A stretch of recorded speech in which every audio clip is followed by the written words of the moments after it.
whenever you're ready. What's up, everybody? Welcome to On the Record, the Fat Records fan podcast. We're going to go album by album, side by side, and roughly chronologically through the whole damn cat. I'm one of your hosts, Ben, joined by Alex and Josh. What's up? All right, so That's a good one. moving forward, today's record is Screeching Weasel's Bark Like a Dog. Um, so, you know, you guys have, what was your first experience with this record? Cool Kids on Fat Music 2, I think. 2 or 3? 3. The one that looked like a newspaper. Mm-hmm. That Yeah. would have been the first time I heard of and first time I heard this band for sure. I mean, that's a good track to start with, I think. Yeah. Yeah. Well, that was that was definitely my first song that I heard from this album in particular. I was pretty familiar with Screeching Weasel pretty early on in my just Screeching Weasel was actually one of the first punk bands that I ever listened to in high school. And that's because of like some of my friends that I hung out with in the early days of high school. Got introduced to Kill the Musicians, which had such great. It was like a B-side collection. It had hits such as "I Want to Be a Homosexual," which was a classic. It's a classic Screeching Weasel cut. Um, but yeah, this one um, wasn't familiar with a large portion of this record prior to sitting down and actually listening to this one. Oh, Um, interesting. guys, do you know what album this is for them? Like what number of records they had recorded up to this point? Because I was like I Screeching Weasel's been around since what 86, 87. I was just gonna ask how many years this would be 10 years for them at this point? Or 9? Yeah, I mean like roughly, I think it's probably somewhere around 10 years, but My guess is gonna be that this is their 7th studio album. you're close. This Yeah, is I this is apparently the eighth record. I Holy was gonna shit, say man. 5 or 6. Holy crap, there's a bunch I don't know about. Well, Like, I mean, I when you're writing songs like these, it's kinda I don't think it's too hard to crank we're album gonna after album out, roughly 1 a year, give or take. we're gonna talk about that. Um, I I know the first 2, what There's was the there's Boogada My Boogada Brain Boogada. Hurts? Yeah. There's a well, self-titled where, like, there's, like, a bowl going to a 7-Eleven on the Yeah. cover art. yeah. Uh, Yeah, I Well, can name, like, 4 off the top of my head. My There's yeah. Brain the Hurts. one with Mike Dirnt, which is the how to alienate people and pick fights or something weird It's like like how that. to make friends and alienate people. Yeah. I think wait, did Teen Punks and Heat was that Yeah, I that's think that another was one. there's Wiggle, Anthem for a New Tomorrow, Holy Boogada shit, Boogada yeah. Boogada, major it was like major label debut. Yeah. I don't know if that one was even a full length. That might have been like I think that might have even been like an EP of some kind, but maybe it counts as a full length. It might have I think it had probably like 8 songs, but for this band that's an EP. Yeah, and Um, it's funny because I go, "Oh, yeah, I don't know any of those albums," and then we read all those titles off. I can picture almost every one of those album artwork in my head, even though I'm not familiar with the songs they're in. yeah. I mean Screech Weasel is an extremely iconic band. Absolutely. Even just aesthetically, like, even if you're Right. not, like, anything more than, like, a person who knows they exist, like, if you're Yeah. in the punk rock sphere, you've got some sort of sense of who or Yeah. what they are. So a comment on the album art for this record, which is really great. Yeah, I love it. Um, Nice but EC Comics, right, riff. definitely. And do you guys feel like this was the inspiration for Fat Mike doing Live in a Dive? I hope so. I mean, Oh, it it was certainly very seems like it. similar. Yeah. Yeah, it's like the same concept. And I love the artwork that they did for this. Like it's just like this. It just feels like you take one look at that, and if you know, like pop punk, it's immediately just like, oh, yep, I know what that is. Yep, You absolutely. can pretty much identify it just by looking at it. Like you know what kind of music you're gonna get if you're familiar with that, you know, Yeah. style of pop punk that they play. Um, and did you guys also know this was? I guess this was the the second time that they had broken up and gotten back together when they made this record. Only like 12 more to go. Yeah, who even knows how many times they've actually broken up at this point. But um I was just kind of wondering, like, they broke up, I guess it was about a year and a half prior to this album.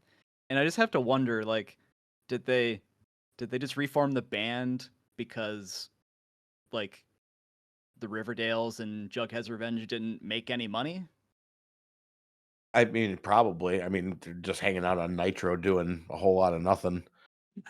We need to respect copyright law. It's Jug's Revenge. Oh, I will never. no. Archie be damned. I will You're never right. call Jughead's Revenge Jug's Revenge. But yeah, Yeah. and Jug's Revenge is a way creepier name. Just Definitely. change the name entirely. Like Jug's Revenge just sounds bad. Jug's Revenge sounds like a sexploitation, Yeah, revenge type movie. I don't like it. Just giant boob flying saucers. It's like coming something in. that like Al Bundy would watch on like HBO. Yeah. Well, let's go through some liner notes. Let's do it. So, this album was released on Remember the 5th of November, 1996.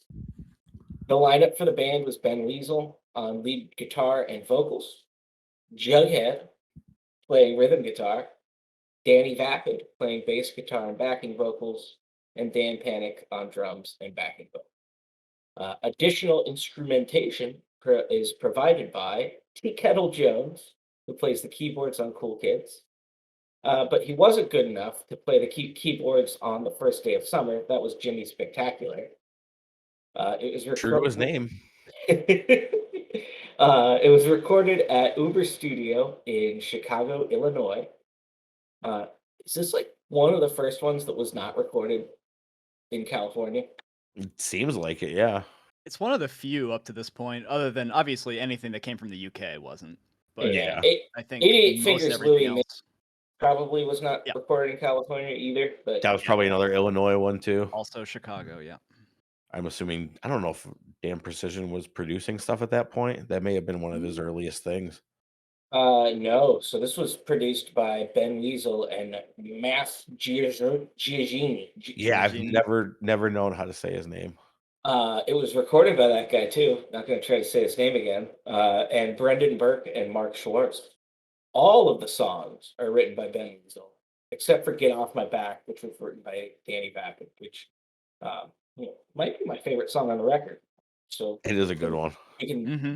jump right into talking about "Get Off My Back." I thought it was a really good song. The moral of the song that I took away was "Don't feed the trolls." Yeah. Yep, I wrote that exact thing in my notes.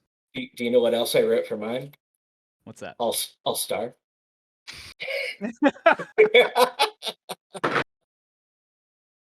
Yeah, you're gonna starve. Yeah, I think this is a really good leadoff track. The chorus is really fun. There's like a nice solo in there to break things up. It's a solid song. And I would say one of the better songs on the album overall. Lots did of you good backing guys- vocals. Yeah, totally. But Variation in Ben's vocalizations too. Like a lot of Yeah. songs sound the same here, but like he's like Yeah. the rhythm and beat that he sings to is much more interesting on this. That's one Yeah. thing I'll always give this band credit for over, some of the other bands, including ones we'll talk about later, is it's a one note band, right? But like they switch everything up enough that it's never quite the same thing over and over again. Like they do change things up a little bit, which is nice. Yeah. I mean, did you guys feel like this record was extremely front loaded?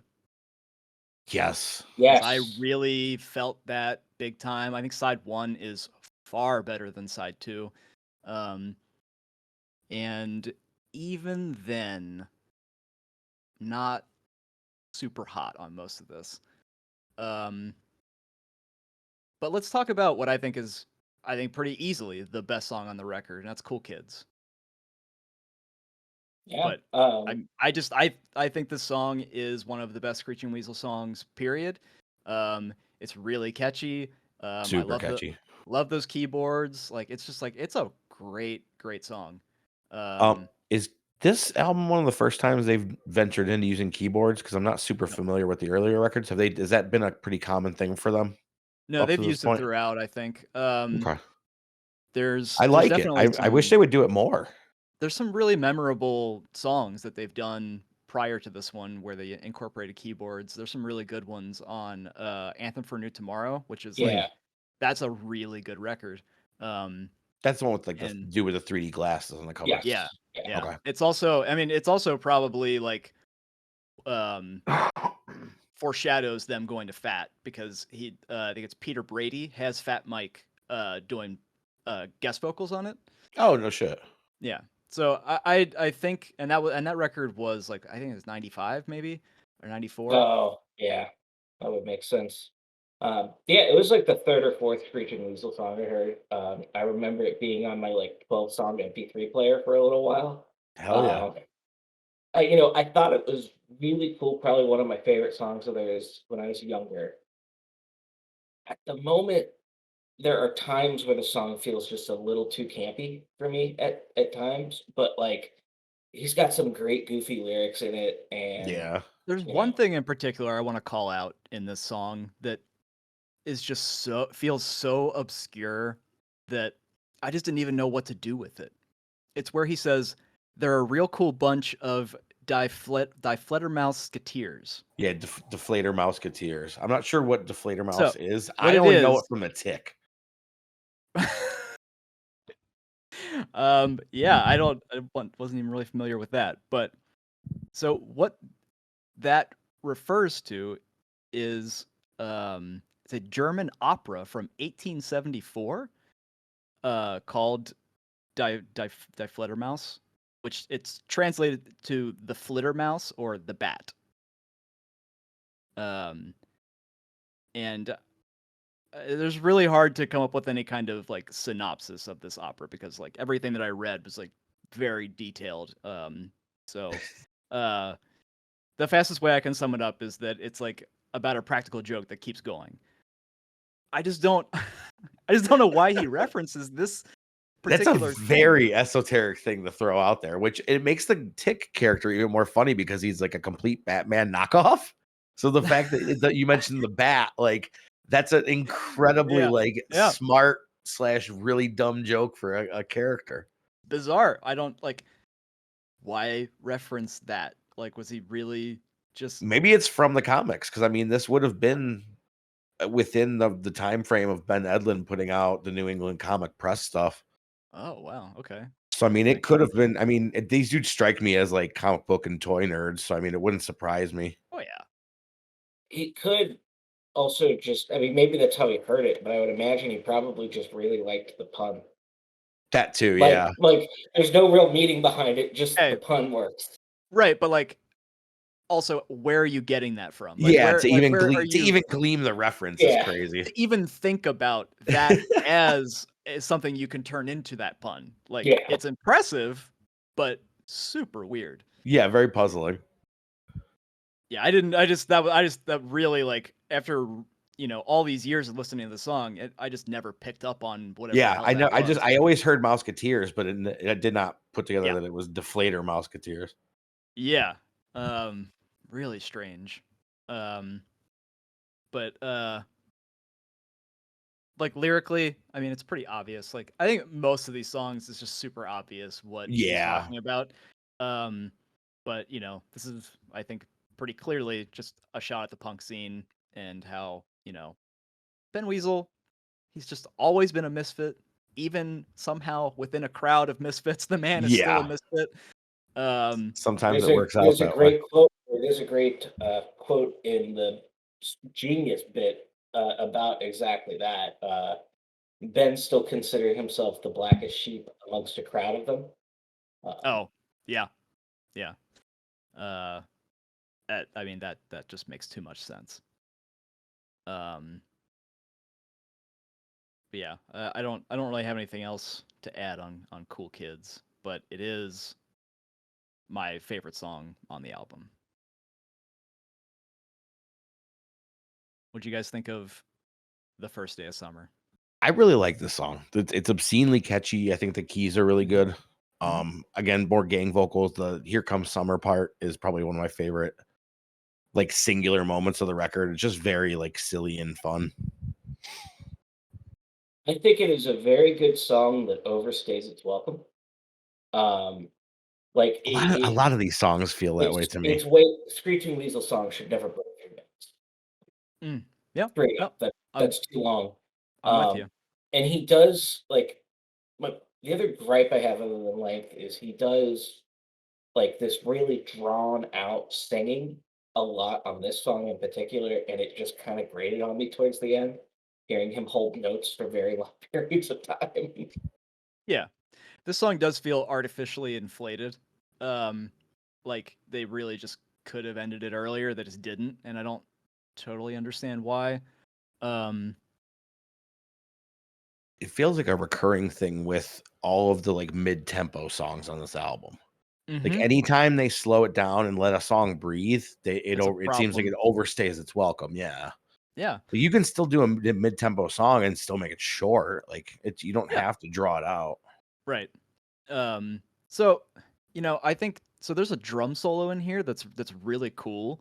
Um, and like and then like you have it does the drum solo and then there's the keyboards that add like that really nice effect as well.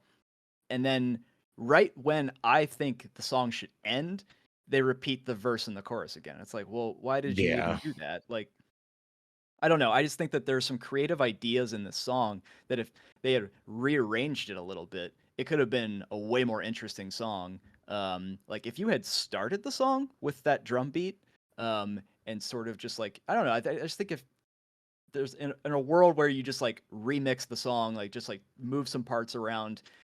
I don't know. Like I'm not a musician. I don't actually know if that works or not. But like for me as a listener, it's just like it starts kind of like okay, this is kind of more of what I'm already used to, and then you do something unique like that pulling in that drum beat and the keyboards, and then it just goes back to doing what it was doing before.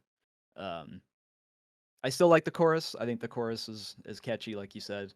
Um, but it doesn't leave me wanting more. It kind of wears out its welcome, and Yeah. then I'm ready to move on. Yeah, it becomes a pretty common theme with a lot of these songs. Yeah.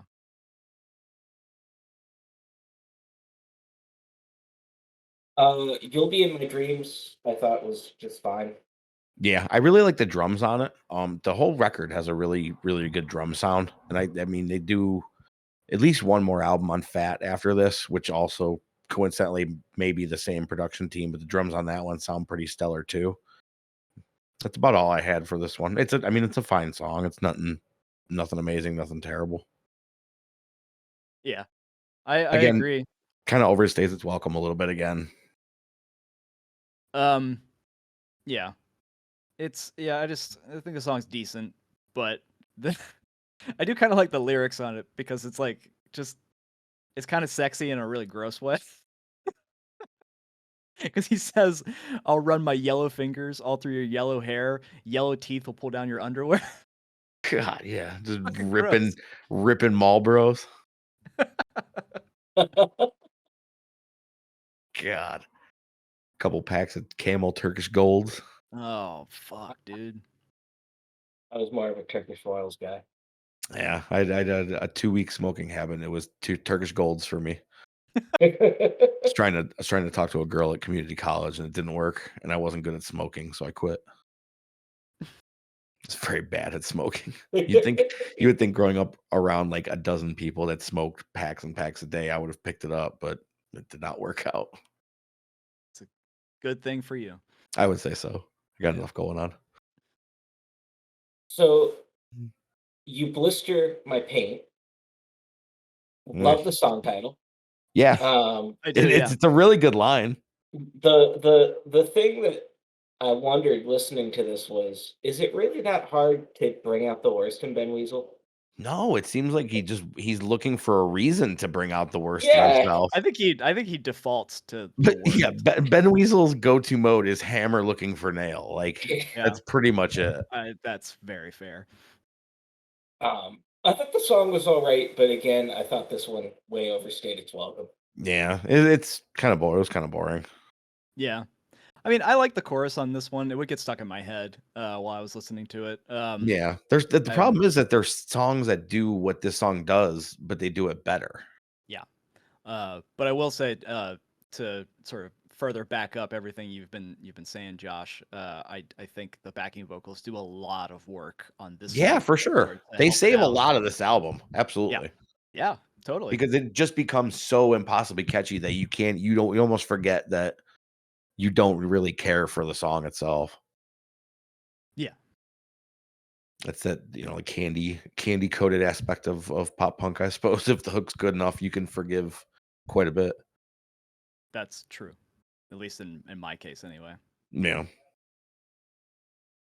So, do you think that the girl keeps walking away because Ben is calling her a stupid girl over and over again? I think this song sucks.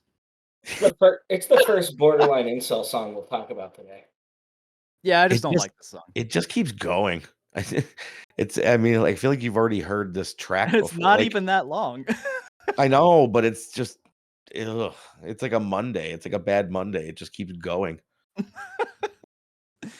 So what I wrote for this one was, like I don't want to make like too much of a big deal out of a song that is incredibly mediocre, but it's like impressive in how mediocre it really is, in my opinion. It's like a microcosm of everything that bothers me about the scene around this style of pop punk.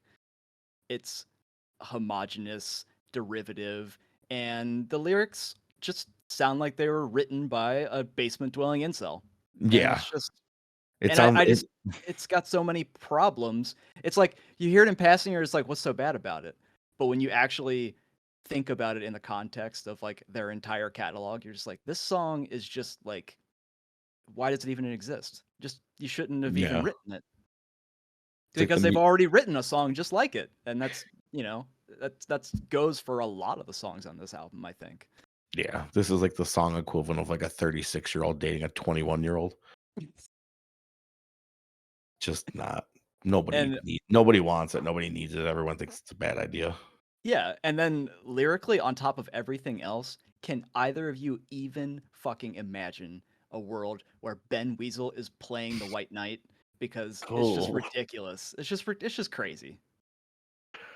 Because that's what this is, and that's basically what he's doing in the song. Like it's like, that very very typical pop punk thing of like, oh, I'm better for you, girl. Yeah. Just break What are up you with that guy. doing? Yeah, You could even say I'm the one. right. um, Descendants Phases did it on better. Kill, I thought was a very Dude, fun song. this song rules. Well, So, that's on side two. oh shit, sorry. We'll come back to it.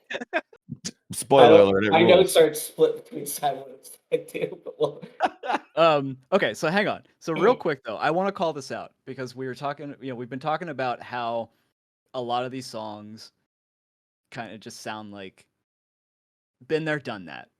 Especially if as I'm coming at this album as like a long-time fan of this band, like the earlier material, I personally think that this is where Screeching Weasel really like they really fall off after a couple more albums. I'm kind of done with it. But I just want to call out the fact that there are how many songs are there? This There's album, 12. no, Oh. no, sorry. There are 4 songs. 4 songs on this album that have the exact same runtime of 2 minutes and 38 seconds. Wow. So what does that say? It makes me think that they're just using a template as Yeah, just more or and maybe a less. lot of bands do that, but it just seems so obvious here. Like I don't It think is I've kind of interesting. in all the albums that we've talked about so far and looking at the runtimes on these songs, it's kind of like a weird coincidence. Like, oh, that song has the same exact runtime, but 4 songs are That 2 is minutes and impressive. 38 seconds long. so like I wonder if like the verses and the choruses last the same length in those songs too, or something like that. Like they Yeah, I have mean, it I guess down. we Like could just sit down and really hash it out, but that is really funny. we need 30 seconds of verse, then 15 seconds of chorus, then 30 seconds of verse. Right. Well, I mean, I'm starting to think that like after, you know, how much music they've written up to this point, and how I mean, forget the other bands that they're in as well. Like, it's like they just know. It's like, oh no, we can, we know exactly how to build a song, that's gonna Right. do this, and it's just like it just made me really suspicious. I was just like, are you using like a template of some kind here? Because it kind of sounds like it too. Because I've heard that's the other thing. Listening to this album, it's just like there's just so many songs. I'm just like, you've done this before, and you've done it Yeah. better too. There's a Uh, formula for sure. And if you're a musician and you listen and you notice the patterns that maybe we don't in these songs, chime in, let us know. Be yeah, very please. curious to find out if someone with like a more musical mind notices like, oh yeah, it's just verse, chorus, refrain, chorus, refrain, chorus, chorus, chorus, chorus, chorus, chorus. All right, that's all I got to say about side one of this record. All right. Well, before we flip it over to side two, let's take a break and do some shout outs. You guys have any shout outs? I have a sad shout out. After we record this a couple days ago, Kevin Conroy, the Oh longtime voice of man, Batman, passed away. Batman the yeah, animated series. A lot of the video games, a lot of the even post animated stuff. Um, just by all accounts, like the kindest, like sweetest guy. Um, the voice that people hear our age hear as Batman isn't an actor. It's not anyone that's been on screen. It's Kevin Conroy. I completely So agree. He's shout out to Kevin Conroy for giving us some of the best memories ever. I mean, I feel like for a lot of people, like that was that's how they knew about like the whole universe of Absolutely. Batman. Like Yeah, there's people I know that solely discovered comic books through that show and everything else that came with it. that era was so good with that Batman show, Oh, then they do the Superman, Spider-Man Justice show, League, the the Spider-Man, the X-Men show. X-Men. yeah, Yeah. man. I watched all that stuff. Man, The- yeah, completely agree though. Kevin Conroy, the one Yeah. true Batman out of all of them. Rest in power to a legend. Yeah, he's just. I mean, it was really like I was reading some of those like people screen capping like tweets and stuff like that. It's like Oh yeah. I real mean, bummer. always did all the conventions where he did the fan photos and appearances and things like that, and just Yeah, seemed like the most gentle, cool guy. yeah, and only 66. It's fucked Yeah. up, man. Yeah, sick for a while apparently. Yeah, but yeah, completely agree. I Well, I that don't. dragged everything down. I don't know if I really have anything to shout out. But what about you, Ben? So this is going to be really dated when this finally actually airs, but I want to throw a big shout out to Big John Fetterman for Oh yeah, trouncing Nice. that trouncing that clown, Dr. Oz. yeah. Fuck Dr. Oz. I do have some this or that's that we can do. Did you see, by So the way, that John Fetterman dude was like a doorman for like punk shows and things back in the day? Oh, that I Apparently. doesn't believe it. surprise me one bit. Because Oh man, he's like 6'10" or like 6'9" or that's some insane height. He's very, very He tall. the he man is a looks refrigerator with legs. He's he like looks like a like bouncer bull. at Yes. a mid-sized like venue. I think he was like a house show, like some sort of like local DIY venue, like doorman. Like he would like just kind of like Was it toss Mr. people. Roboto? No, I wish it was Roboto Project. I mean, I suppose it could be, but no, I saw tweets going around because I have a bunch of friends in Pittsburgh that were real excited about him winning. So some this or that's. Dogs or cats, guys? Dogs or cats? Cats all day. Dogs are cool. Don't get me wrong. I'm a fan. Cats all day. It's so hard. Um, Cats don't work for cops. I've never seen a cat with a police vest on, man. It's a very oh, convincing all argument. right. Okay, you just won the day with Yeah. that one. Yeah, I can't argue with that.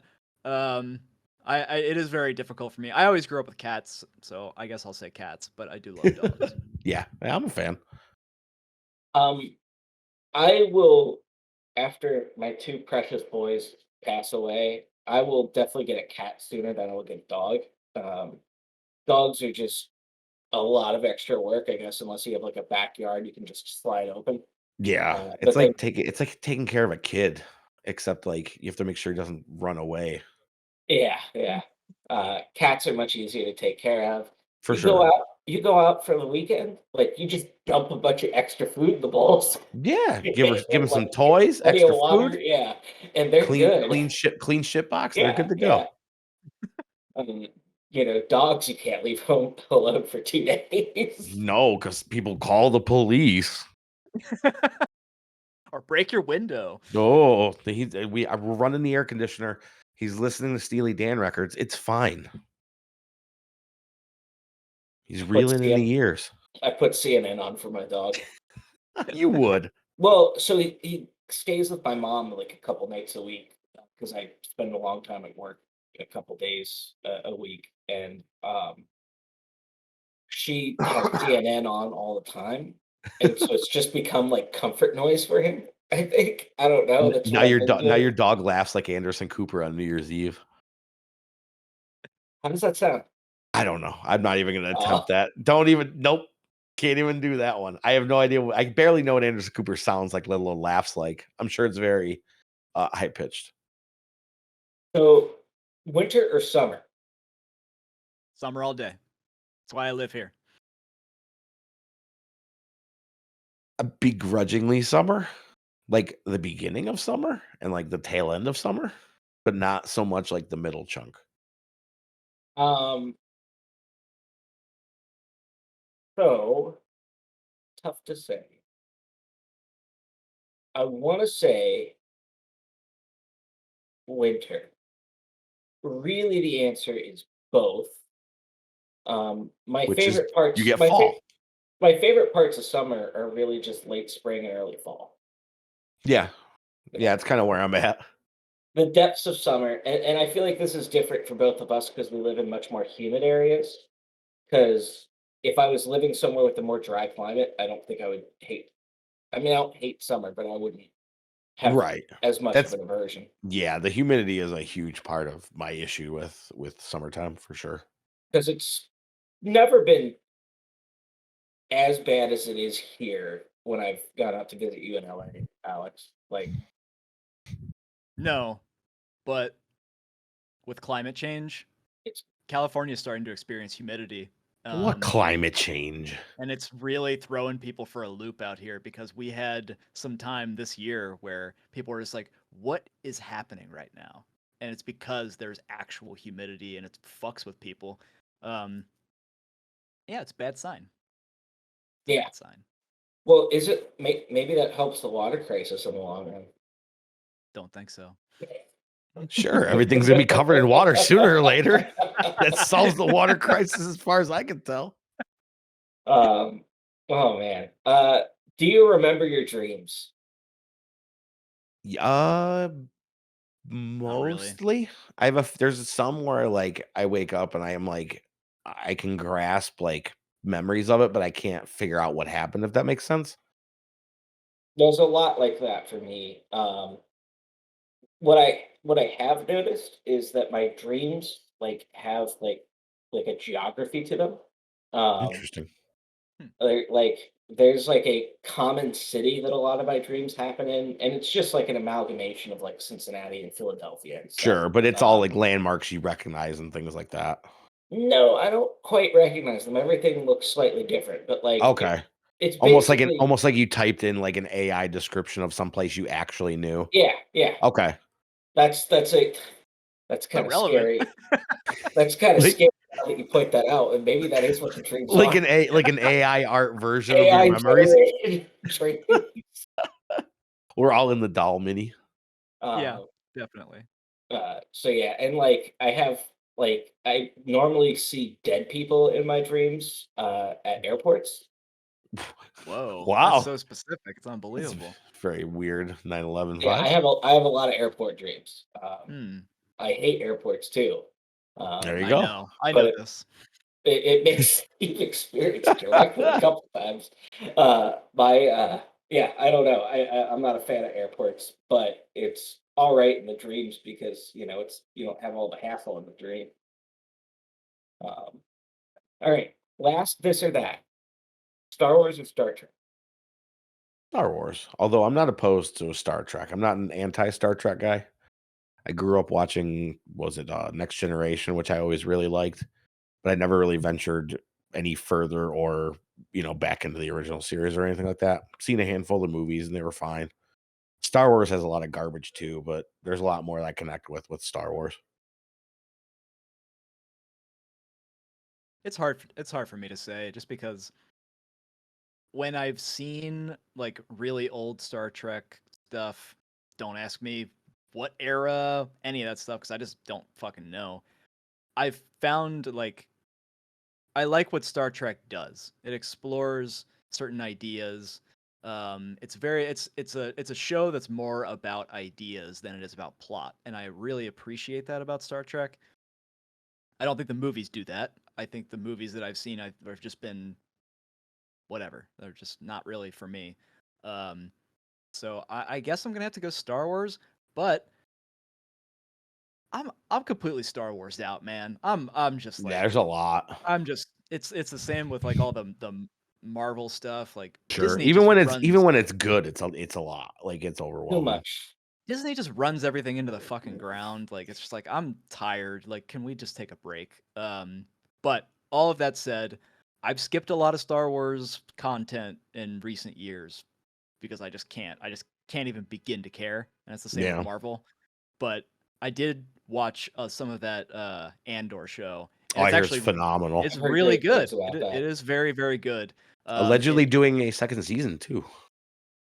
Okay. I mean, I only did like the first couple of episodes, but I really liked it, and I was like, and it was that aha moment of like, oh, they finally did the thing that I wanted them to do when they got the license. It was like, oh, we're gonna make a lot of stuff, and I was like, oh, does that mean that you're gonna make like original stuff, like original ideas? And this, at least within the first couple of episodes, really feels like that. It's like it Yeah. doesn't feel like it's connected to all that other stuff that I'm just like so fucking tired of and so sick of. Um, so, so that's the one caveat to that. But yeah, I'm very Star Wars out Yeah, at this point. allegedly the second Andor season will, like, this one will take you halfway to Rogue One, and the Okay. second season allegedly essentially will butt right up to Rogue One the way Rogue One butted up to A New Hope. Okay, that's So cool. Yeah, could be really cool. just don't drag it out, man. Don't Right. do it. Just resist. Yeah, tell your story and get out. Yeah. Very hard to Uh, do when something's popular and makes money, and it's done Yeah, by that's Disney. absolutely true. so 18 years ago, I was 18, and if you'd asked me this question, it would have been Star Wars hands down. But 18 years later, I feel like I'm almost drifting into Star Trek territory. I don't watch it a lot, but like for the exact reason you said, like that they actually deal with ideas. Yeah. And that has me much more interested in Star Trek. I just, the space diplomacy is just too much sometimes. Yeah, I that's wish there actually was much. I wish there was much less of that in Star Trek. Also, that's the worst part of Star Wars by oh far. yeah, Anything that has that's a whole trilogy. fuck that shit. That shit is those. It's just why? Why is this is not entertaining? Yeah, I don't need to know shit about trade routes in real life or Star Wars. Come on. Supply chain. Game of Thrones is the only one that can do that. Sure. I think. I mean, I'm probably gonna get like slaughtered for this, but I kind of feel like the original Game of Thrones series didn't do that very well. Oh, Um, I mean, I'm referring to the House of the Dragon. House of the Dragon because Yes, they do and it they very. Uh, and they touched on it very lightly too. It's like it's a plot point, but it moves the plot along. They don't spend a whole bunch of time debating shit. It's just like I don't want to watch a Star Wars movie where they're gonna talk about these things. I'm just like this is just shut up. Gun up and chop people in half with lasers. Seriously, you've got a fucking laser sword. Just cut people up. Set your phasers to kill. Yes. Which Amazing. Hell of a transitions segue. us Oh my god. into Bravo. the song that I got you all hyped up for. Uh, Slicker than because that the Maz lyrics Giorgini production. the lyrics are insane, to this song. Uh, the chorus almost seems completely divorced from the rest of the song, and I assume that the space crew in his house is like a band that's crashing there for the night or something, but Oh maybe yeah, not because it doesn't really match up with the chorus at all. yeah. I couldn't make heads or tails of this one, but this is one of the best songs on this record. Absolutely. Yeah. This is one of the songs where I listened to it and I was like, this is what you should be doing. Yeah. You It should be reminds you me of should like have an old Dickie song or something, kind of. Oh, yeah, okay. I could kind of see that. It's just like this is what they should have been doing here, especially with that cover art. Like I Yeah. wanted more thematic songs like this, but Yeah. This really genuinely, like the weird guitars feel like it's almost like a theme for a science fiction film, like a old sci-fi movie. Like it just sticks really well to the theme. Mhm. Yeah, it's really good. Um yeah, it's just those squealing guitars over like the those sci-fi sound effects. It really like it has so much character that's missing from a lot of the other stuff on this album. Yeah, I would agree. There's so much personality in the song. How did you guys feel about "Handcuffed to You"? My notes are, oh my god, enough with the mid-tempo stuff. I did this to myself. I thought this was the best of the mid-tempo songs, but I was not very high on the other ones at all. Yeah, I this is Very probably low bar to clear. Yeah. lower on the tier list of mid-tempo tracks for me on this one. Yeah. I this is a boring song. And pretty much every time that I listened to it, I would find myself zoning out. It did nothing for me. Yeah. You got electroshocked? I'm happy to be back at a quicker tempo, but like this Mhm. is crazy Ramones worship even for Screeching Weasel to a point where I'm like I could just listen to like Ramones 77 at this point. You could listen to any number of other Screeching Weasel songs and That too. that are better than this one. It I just just I like didn't need this song. Like it just no, it this song did not need to exist at all. Like you've already written it before. it's Like such I a condemnation of a song just to say it didn't need to exist. because It's it so just good. feels like filler. It's It just does. It absolutely does. It and feels like a weird break for the audience to go take a pee before the next song starts. Which, this isn't even a good piss break song though, because like a lot of these songs are piss breaks. Yeah, it's Um, true. yeah. I would even I think we say reviewed a Piss Breaks album on the Maximum Rock and Roll game. Yeah. I think we did the Piss Breaks 7-inch. um, I would even say that this song is not enough. Like the next song, which that song "Not Enough" really fucking sucks. Yeah, I this one I put that it's better than some of the other slower songs, but it's nothing crazy. It kind of has like a bit of a Bouncing Souls vibe to it to me a little bit. Yeah. Okay, yeah. Yeah. Like it's actually funny because it sounds like more like later Bouncing Souls to me, but it's those records hadn't even come out at that point, but regardless. Um, I so I just don't care about this song. I will always be there. I I like that it was fast. Yeah, I thought it Uh, ripped. but the lyrics kind of seem psycho and not in a cool way.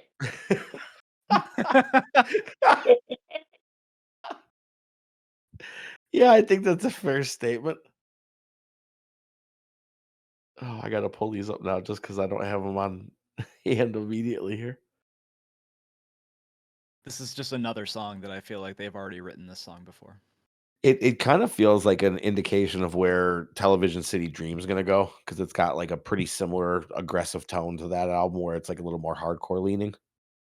Hmm. I mean, this one in particular sounds like much older Screeching Weasel, and it does Maybe it's just again. the updated production that kind of makes it a little more punchy. Yeah, it's just that like if you go back to like those earlier albums, and you'll find most of the materials like this, but better. Yeah. Um, your name is tattooed on my heart. This isn't a I like song. the intro.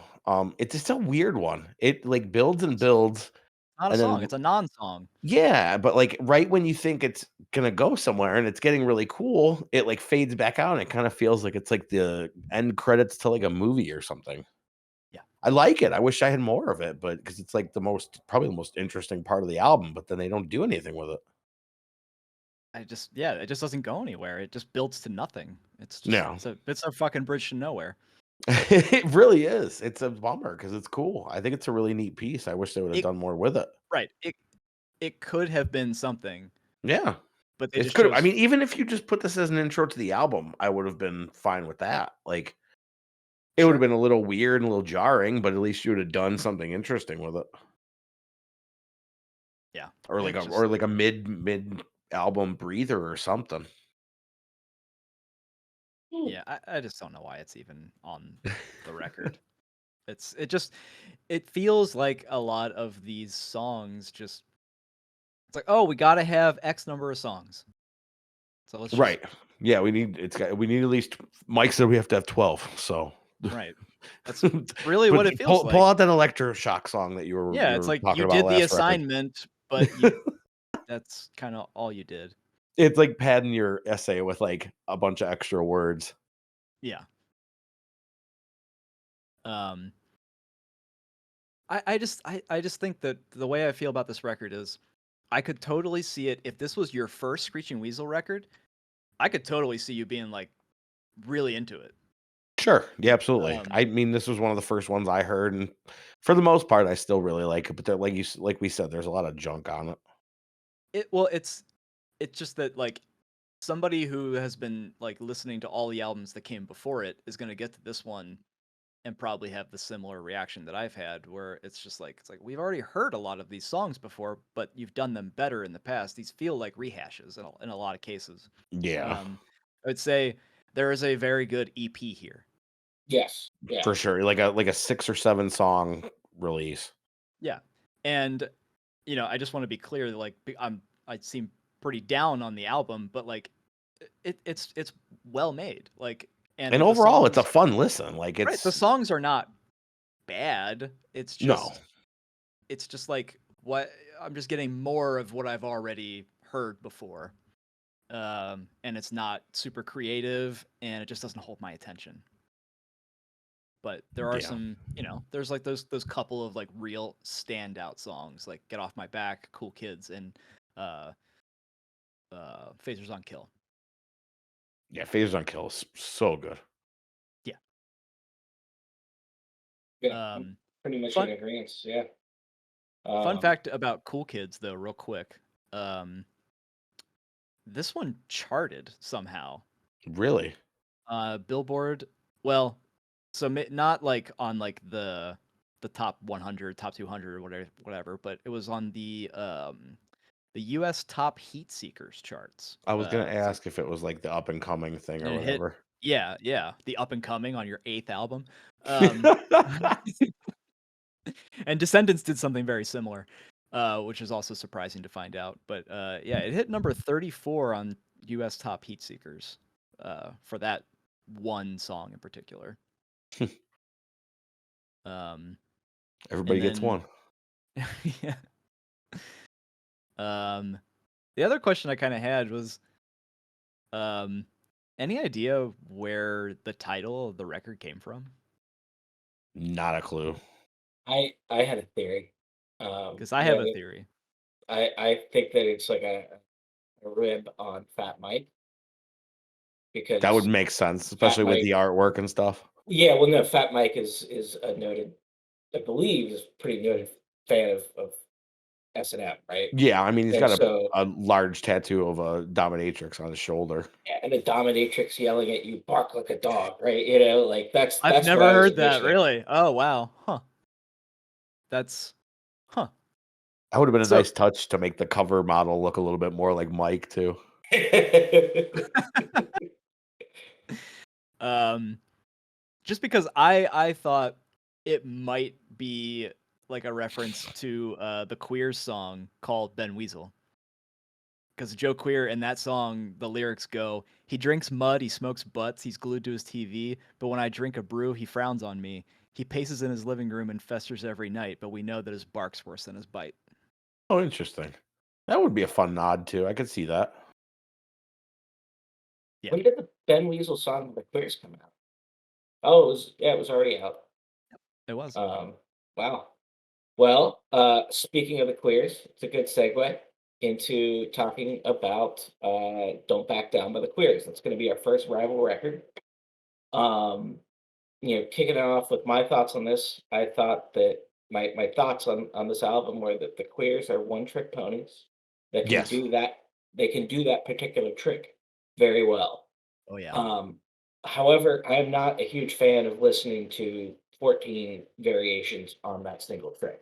No, and the Um, surf stuff falls really flat for me. yeah. I did think it was at least as good as "Bark Like a Dog." I Uh, thought this album was much better for me. the Um, highs on this, I think, are certainly much better. Uh, the songs that I thought really stood out are "No Tit," "I Drink Bud," I hate No Tits so much. "Punk Rock Girls," and "I'm Okay, You're Fucked." I thought That those were was really standouts for me. What about you guys? yeah, I liked okay. I'm okay, you're fucked. Brush your teeth. I thought was really good, even though it was real Brush Your dumb. Teeth that's a weird song. Very dumb, but I enjoyed it musically. Um, so I found a lot to like about this record. Like I had, listened to it a long, long time ago, but I've never really been big on the Queers. I've always liked Screeching Weasel a lot more. Um, but maybe it was just listening to Bark Like a Dog and then listening to this and I liked this one a lot more than I kind of even remembered liking it. Um, but I the first time I looked at the lyrics for No Tit, I was just like, "Oh god, what is this gonna be?" But so it turns out though, at least according to something that somebody submitted on genius.com, this was sort of the background from that song in particular. They came up with the song title "Sitting Around in the Van," and someone said she's got no tit, and it sounded so stupid that they had to write a song about it. It's written from the point of view of a guy who is getting flack from other people, and it's him saying, "Don't make fun of my girlfriend because she's flat," according to B-Face on Jughead's Basement podcast. Jeez. Okay. So the band took criticism as people misread it as the band making fun of girls, Yeah, but no, that this wasn't the the case. lyrics are very clearly saying, like, "I don't care. It's fine by me that she has no tit." Right, but I think it's the repetition of them just saying it makes people think that that's not what that is. Yeah. But I thought I was like, okay, all right, like it makes me feel a little bit better about enjoying the song. Because I do like the song. Um, I do really like Punk Rock Girls, although it just creeps me out to hear somebody call a girl yummy. I just can't Yeah, I can't deal with it. don't like it. I don't like it. Um, So that's gross, yeah. yeah. I also really enjoyed "I Only Drink Bud." And this is another song where he talks shit about Ben Weasel. Yes. Well, and not even Ben Weasel. It says Ben Weasel don't know a thing. Rancid don't even drink. Even little Vapid's on the wagon. Don't it stink? Rancid don't even drink. Wow. All right. That is shocking, to My me. buddy's friend just sold a wrestling toy to Lars Fredrickson on eBay last Oh, week. yeah. he bought a Bret Hart Elite figure off my friend, That's well, my awesome. friend's friend, and the guy was looking at the thing, and he happened to see it, and he goes, "Wait a minute!" Texted my buddy. He goes, "Isn't this?" He goes, "Who is this guy?" He goes, "His name rings a bell." My friend goes, "Oh, it's the guy from Rancid." Beefing Did up the toy he collection. Shout out to Lars. Was it The Simpsons Bret Hart I wish. figure? No, it was one of the more recent WWE Elite figures. Uh, there's a video of him that came out recently of Bret Hart saying, "Hey Goldberg, do you have a Simpsons figure?" Like taunting him, or not Goldberg, sorry, Brock Lesnar. He does love Yeah. shit on Goldberg though. Yeah, well, I mean, Goldberg ruined the guy's career. Ended it anyway. The trope at the moment is like everything he says, he just tacks on and fuck Bill Goldberg. Like Good. I think everyone should do that. That should just be the new "Sincerely Yours." uh, Hope this email finds you well. Fuck Bill Goldberg. anything else, Alex? Yeah, I really like "Born to Do Dishes." That's probably my favorite song on here. It's a good one. Yeah. It is. It's really catchy. And then Janelle's also really catchy. And I gotta say, I'm not by any stretch a Beach Boys fan, but I think that the Queers did a really good job with, mimicking what the Beach Boys and some of these songs, especially I'll the give you title that. track. The title track, it's impressive what they did. I hate it, but I agree. Like I You don't just like. don't like that aesthetic at all. Y- I I, d- generally don't, I don't but even like it at all, but the Beach Boys are like the one true exception to like me being able to roll with that kind of stuff. That's like pretty much as far as I can go with it. hmm yeah. I mean, I get that. But even then, Um, like they took that shit to, that's a whole other conversation of like the level that band took shit to back in the day. But right. Um, and then I like what's technically the last song. I Can't Get Over You. If you go listen to this album on Spotify, they have the it's like the expanded version of it where they oh added yeah, some like a tracks. re-release, yeah. Yeah. But I enjoyed I Can't Get Over You, which has Lisa Marr from the band Cub doing vocals. And there's Oh some nice. really nice like interweaving of like vocal harmonics towards the end that's also really well done. Like they just did like a really nice job overall. Just you know, you listen to some of like the Queers material and you just don't expect them to be able to do something like this. Yeah, Like yeah, in I terms would of say like that's a fair. vocal performance, like it's just not what I expected. Um, but and then it also has the expanded edition of it does actually it has like a cover of the Muffs' End It All Now, which was really well done as well. Nice. But yeah, it's a good record. And it's in my opinion, I think it's much better than Bark Like a Dog.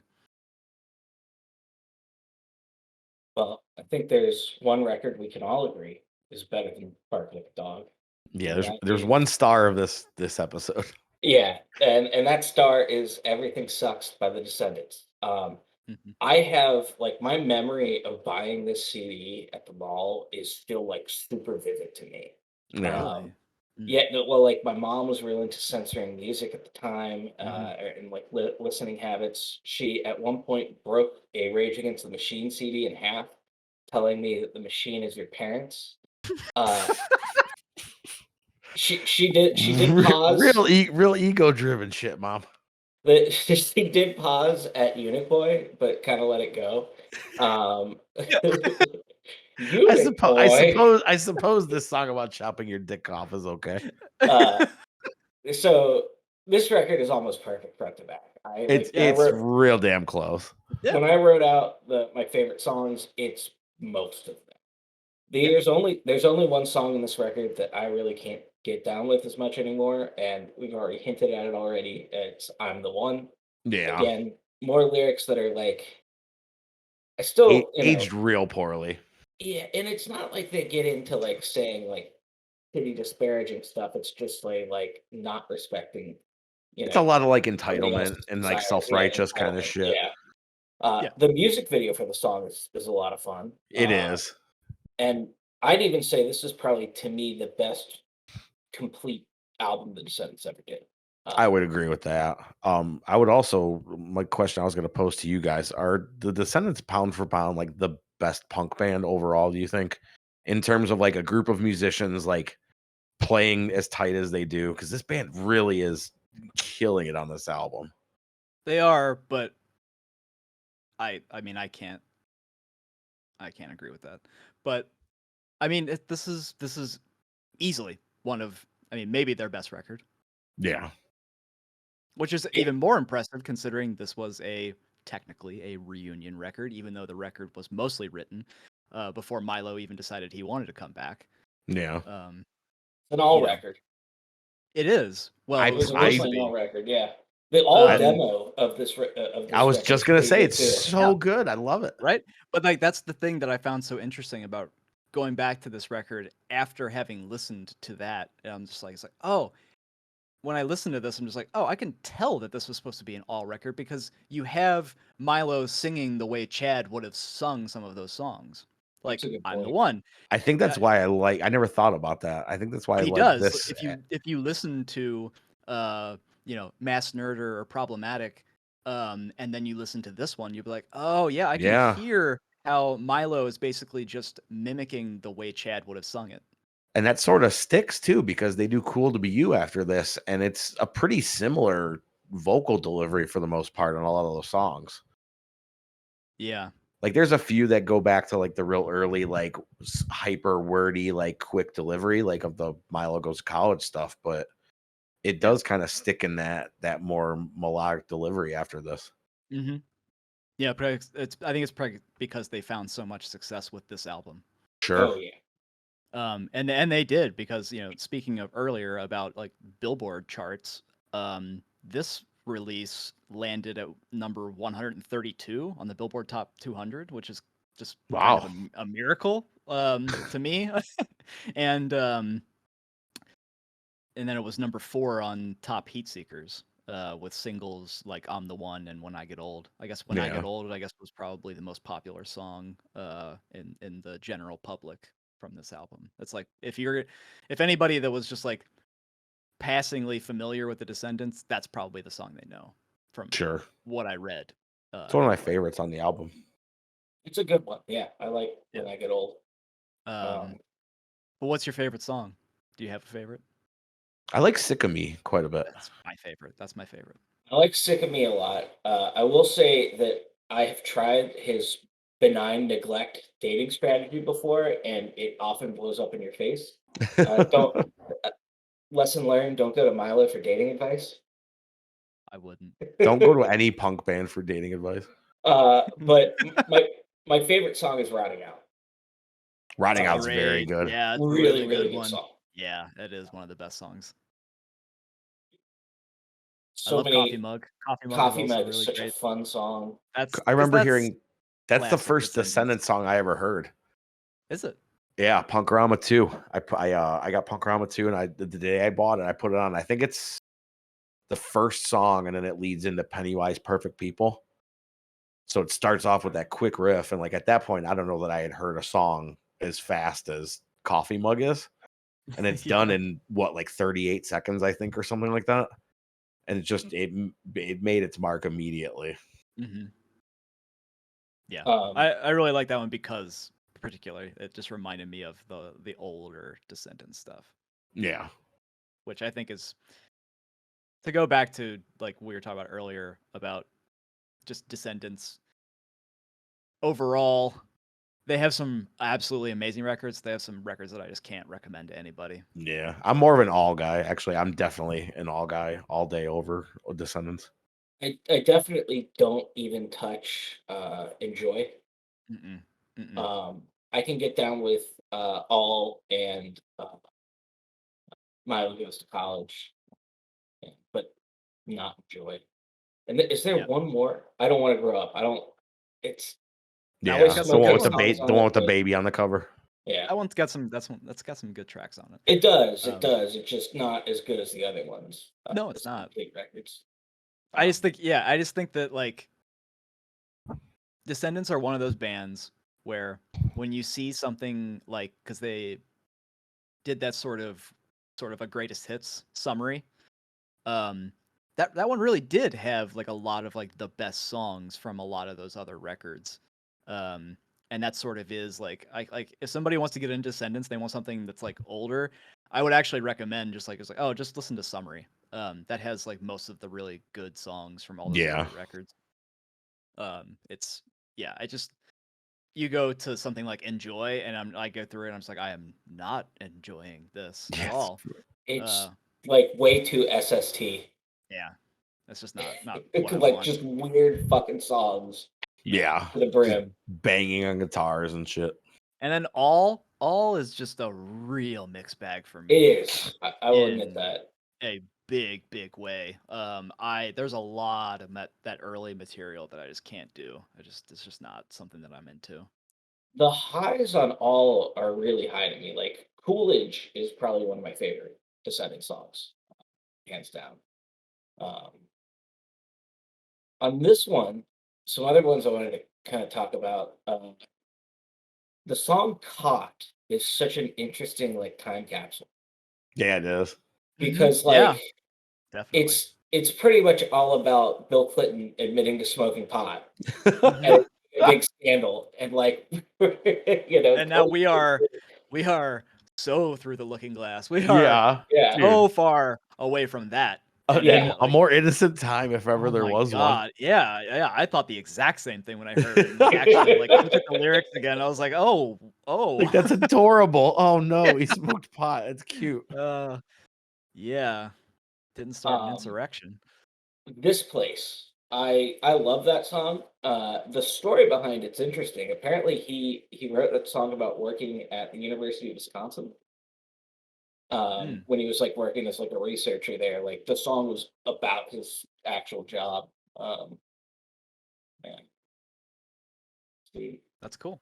I always thought "Thank You" was a cool song. I love "Thank You." I think it's a Yeah, perfect, it's a I know there's a hidden track, but it's a perfect, capper to the album. yeah, yeah. I like that one too. Who's There's it not, there's about? there's almost nothing here that I don't like. Who do you think "Thank You" is about? That's something I've always wondered. I'd have to go back to lyrics, but I always kinda got the impression that, like, it was sort of just about the audience and about people giving a shit. Oh, oh! I always thought he was talking about another band because the chorus isn't it "Thank you for playing the way you played." Yeah, I mean, that's it's I just the way I took it. I mean, it's Yeah, very Hmm. very Yeah, certainly could easily be about a number of different bands or something, but it always just sort of felt like a nod to the fact that they came yeah, back and people still cared and yeah. all that kind of stuff, I guess. yeah. I can see that. Before we leave them, how do you guys feel about the records that come after this? I the only one I followed after this was Cool to Be You, which I love. I think that's a great album. Do you?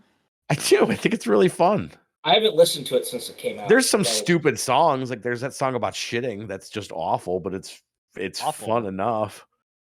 um, I'll be Yeah. interested to return to it, I guess, because I did not like it when it I'll came be out. interested as well because to be honest, haven't listened to it I will say probably. this, that American EP is probably, I would say, just if that's better than the LP. I mean, it's Yeah. it's got the best songs from the album for Right? sure. That's exactly how I feel about it. I was really excited for that record. I was very Oh, excited. Like I was like I like because I loved that EP. I thought that EP Yeah. was really good, and I was like, oh man, this is It gonna be still really holds up, good. man. Those are bangers. They are. And those songs are really good. And I'll be interested to go back to that record because when I got that record, I listened to it, you know, a bunch of times within the first few days that I had it, and I don't think I ever listened to it again because I just didn't. I was just so disappointed. I was like, Yeah, you had made your mind up. where's all the good stuff, all the good songs? Like you had all the. I felt cheated. It's like, oh, it's like watching a trailer for the movie, and like all the good shit's in the trailer. um, yeah. I like the two most recent ones a decent Yep. amount. The I was actually truly impressed with the one they put out in 2016, the Hypercaphium Spasnate. Like I just found a lot to like about it at the time. But to be honest, like I haven't listened to it much in recent years. Same So, here. And I think that that most recent one is really fucking cool. They took a oh bunch of yeah. like songs and demos they had thought up like the earliest days of the band Oh, no and shit. recorded them now. I actually they didn't entirely record them now. Weren't some of them recorded in the 90s? I think And then it's a weird mix of Milo stuff did that they vote did. now or something like that. Hmm. But Hmm, that yeah, Yeah. sounds interesting though. yeah, Yeah, we I guess like it. give it a listen. It's was it Ninth and Walnut? I think Um so. yeah. Ninth and Walnut, Ninth and Spruce, some Was tree. that was that on Fat? Was everything after? Epitaph. Was it Epitaph? I guess The they went two back to most recent Epitaph. ones were on Epitaph.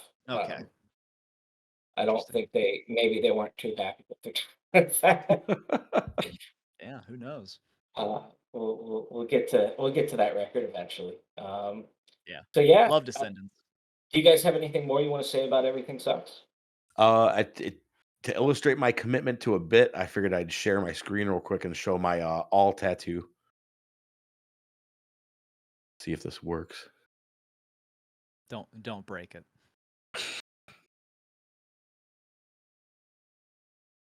You can't. But you're trying to show your as your tattoo in a very risque place. No, it's just on Instagram. That is awesome. But it's Milo reading the newspaper from the cover. Well, it's Alroy reading Milo's newspaper from the cover. Everything sucks, and it says Milo sucks on it. That's great. That is I love it. awesome. But yeah, that is it. It's just my willingness to commit to a joke or a bit. That's pretty awesome. I didn't know you had that tattoo. Yeah, that's it for me. All right. Well, cool then. So that's gonna do it for this episode. If you have questions, comments, concerns, and most importantly, corrections on anything we might have gotten wrong, please email us at ontherecord@gmail.com. So But if your name is Ben Weasel, I don't want to hear it. yeah, he's an asshole. ontherecord@gmail.com so we can set the record straight in a future episode. Unless he wants to stage a charity fight. Okay, I get behind that. I think he'd only hit a girl though, right? I'll wear a wig, whatever. I'll fight Ben Weasel in a wig. I'll do it right now. Book it, you cowards. We've got a very interesting episode coming up next week. We're going to talk about brackets. E is for everything on Fat Records. So join us then, and we'll see you.